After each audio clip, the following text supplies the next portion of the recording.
New York City has always been a beacon for newcomers. Since spring 2022, over 210,000 migrants have arrived, seeking refuge and opportunity.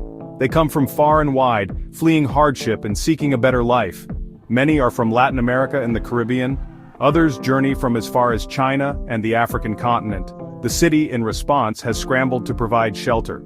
Over 200 emergency shelters have sprung up across the 5 boroughs.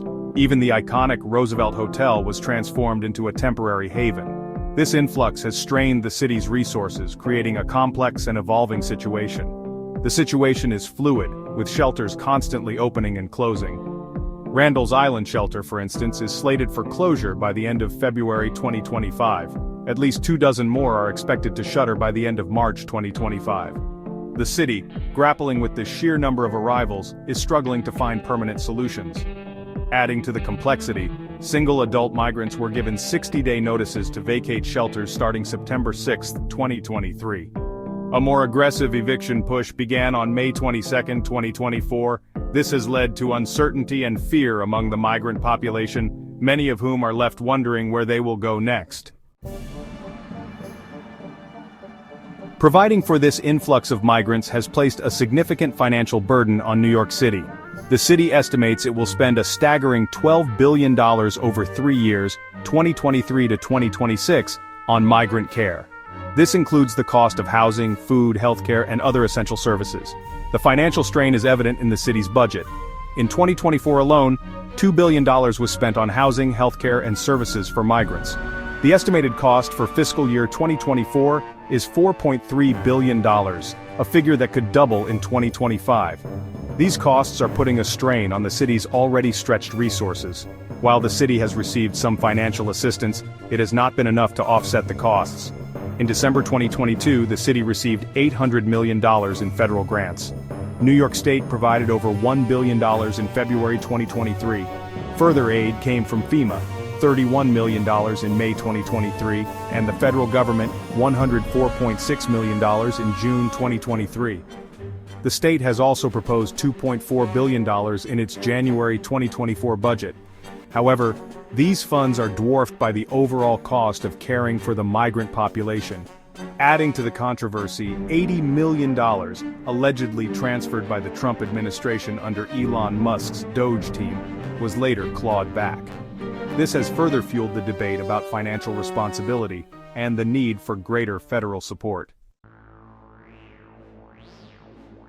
The arrival of thousands of migrants has sparked concern about crime in New York City. Statistics show an uptick in crime near some shelters. Petty theft has increased by 15%, while violent crimes have risen by 10%. These figures have fueled anxiety among some residents and raised questions about public safety. The subway system, a lifeline for many New Yorkers, has become a focal point of concern. A fatality in December 2024, attributed to an incident involving migrants, has heightened fears. This has contributed to a sense of unease among commuters and fueled calls for increased security.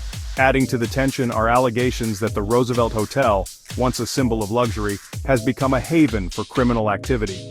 Some reports suggest the Venezuelan prison gang, Tren de Aragua, has used the hotel as a base of operations. These allegations, while unconfirmed, have stoked fear and fueled a perception of lawlessness. The debate over crime and migrants is complex and often emotionally charged. While statistics show an increase in crime near some shelters, it's important to note that correlation does not equal causation. Many migrants are themselves fleeing violence and seeking safety. Painting an entire population as dangerous based on the actions of a few is inaccurate and unjust. The migrant crisis has placed Mayor Eric Adams in a political pressure cooker. He's tasked with balancing the needs of vulnerable newcomers with the concerns of longtime residents. His every move is scrutinized, and his handling of the crisis has drawn both praise and criticism. Adams has faced a series of challenges during his tenure. He has battled corruption allegations, although these were dismissed by the Justice Department. The resignation of 7 career prosecutors following the dismissal of charges against him further tarnished his image. His approval ratings have plummeted, with 73% of New Yorkers viewing him unfavorably. The mayor's suggestion to change sanctuary city policies for migrants charged with serious crimes sparked outrage among some. His stance put him at odds with the city council and fueled accusations of xenophobia. The situation highlights the delicate balance Adams must strike between addressing public safety concerns and upholding the city's values of compassion and inclusivity. Adding to the political drama, Governor Kathy Hochul has reportedly considered removing Adams from office. This move has drawn criticism from prominent figures like Alexandria Ocasio-Cortez. Meanwhile, rumors swirl that Adams may run as a Republican if he loses the Democratic nomination. The possibility of former Governor Andrew Cuomo, currently embroiled in a public feud with Donald Trump, entering the race adds another layer of complexity to the already volatile political landscape.